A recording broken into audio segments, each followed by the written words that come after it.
धर्मी का दुख भोग। स्तोत्र ग्रंथ।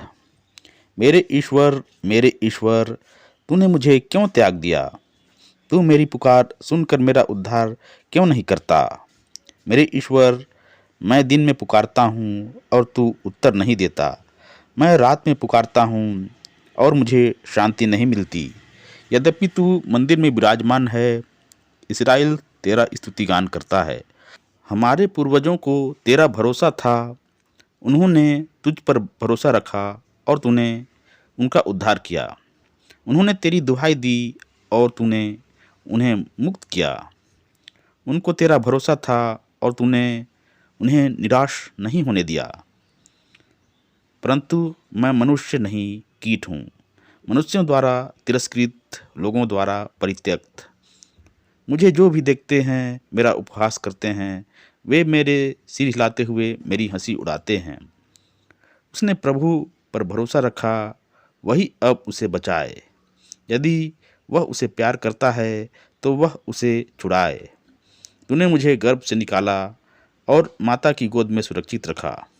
मैं जन्म से ही तुझे अर्पित किया गया, माता के गर्भ से ही तू मेरा रक्षक है। मुझसे दूर न जा, क्योंकि विपत्ति निकट है और मेरा कोई सहायक नहीं। बहुत से सांड मेरे चारों ओर खड़े हैं, बाशान प्रदेश के सांड मुझे घेर रहे हैं। वे भूखे और गरजते सिंह की तरह मुझे फाड़ खाने के लिए खड़े हैं। मैं पानी की तरह बह गया, मेरी सब हड्डियां जोर से उखड़ गई हैं। मेरा हृदय मोम की तरह मेरे सीने में पिघल रहा है।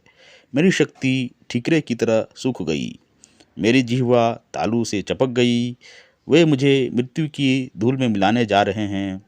कुत्ते मुझे घेर रहे हैं, कुकर्मियों का दल मेरे चारों ओर खड़ा है। वे मेरे हाथ पैर छेद रहे हैं और मैं अपनी एक एक हड्डी गिन सकता हूँ। वे मुझे देखते हैं और घूरते रहते हैं। वे मेरे वस्त्र आपस में बांटते और मेरे कुर्ते पर चिट्ठी डालते हैं।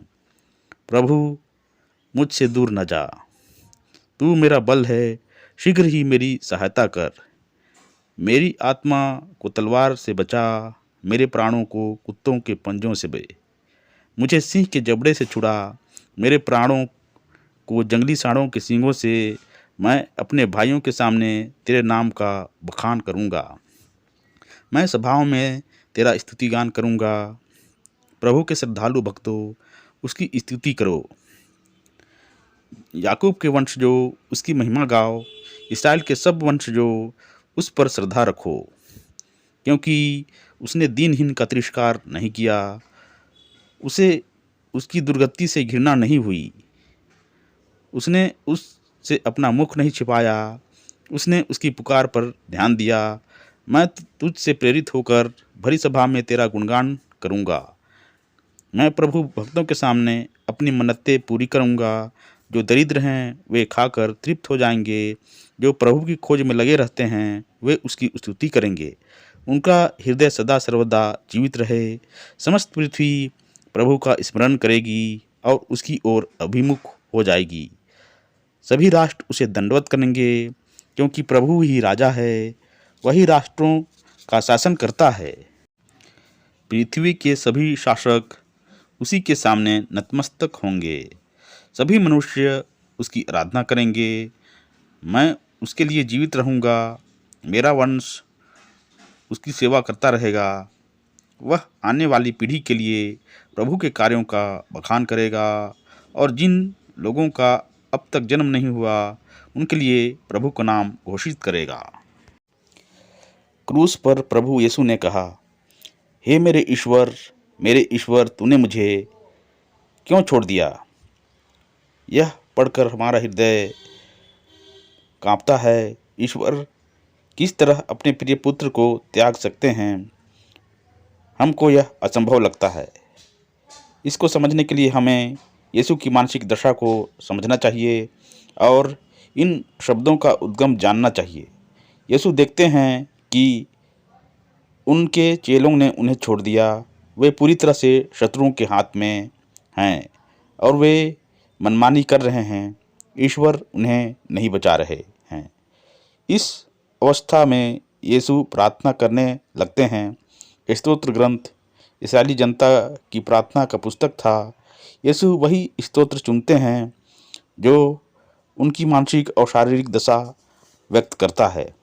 वे अपने को परित्यक्त समझते हैं क्योंकि वे बहुत प्रार्थना कर चुके हैं, लेकिन उनकी परिस्थिति नहीं सुधरती। वे इस्राएल के इतिहास की याद कर रहे हैं। वे सब कुछ जानते हैं। इससे पहले जब इस्राएल खतरे में था, उन्होंने उनकी प्रार्थना सुनी। अब क्यों नहीं? अपनी दशा को देखकर वे बोलते हैं कि वे लोग मनुष्य थे, मैं कृमि हूँ, मनुष्य नहीं। मुझे देखकर लोग हंसते हैं, मुझे चिढ़ाते हैं। वे याद करते हैं कि जन्म से ही ईश्वर उनका मार्गदर्शक और रक्षक रहे हैं। उनकी प्रार्थना, अब दूर मत रहिए, मैं दुख में हूँ, मेरे पास रहिए, क्योंकि मेरा कोई सहायक नहीं है। वे अपने शत्रुओं को सांडों और शेरों की तुलना करते हैं। उनका हृदय पिघले हुए मोम के समान है। उनके सारे शरीर में पानी नहीं रह गया है। मुंह, गला, जिह्वा सब सूख गई। क्रुद्ध कुत्तों के समान वे उन्हें काटते हैं। वे अपने घायल शरीर का वर्णन करते हैं और बताते हैं कि वे उनको नंगा करके उनके वस्त्र के लिए चिट्ठी डालते हैं।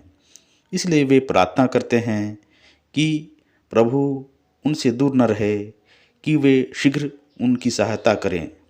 वे चाहते हैं कि प्रभु उनको जंगली जानवर जैसे शत्रुओं से बचाए। तब अचानक प्रार्थना बदलती है। वे अनुभव कर रहे हैं कि उनकी प्रार्थना सुनी गई है। वे ईश्वर का गुणगान करने लगते हैं। वे चाहते हैं कि अब सब लोग जानें कि किस तरह से ईश्वर ने उनकी प्रार्थना सुनी। अंत में वे कहते हैं कि वे जिएंगे, लोग जानेंगे कि न्याय हुआ। जब हम यह स्तोत्र पढ़ते हैं, तब हम यीशु के दुख भोग की याद करते हैं।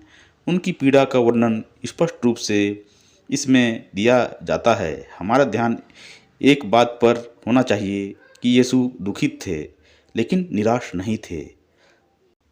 इस स्तोत्र का अंतिम भाग विजय का एक गीत है। यीशु जीवित रहेंगे, उनके द्वारा पिता ईश्वर की स्तुति होगी। हमें भी इसी तरह ईश्वर से अपना संबंध बनाए रखना चाहिए। दुख में हम उनके पास जाएंगे, हम अपना दुख व्यक्त करें, हम सहायता मांगें, पर अंत में हम अपना विश्वास प्रकट करें कि ईश्वर हमसे दूर नहीं है और हमारी विजय के लिए प्रबंध करेंगे। हम ख्रिस्त का मनोभाव अपनाएं।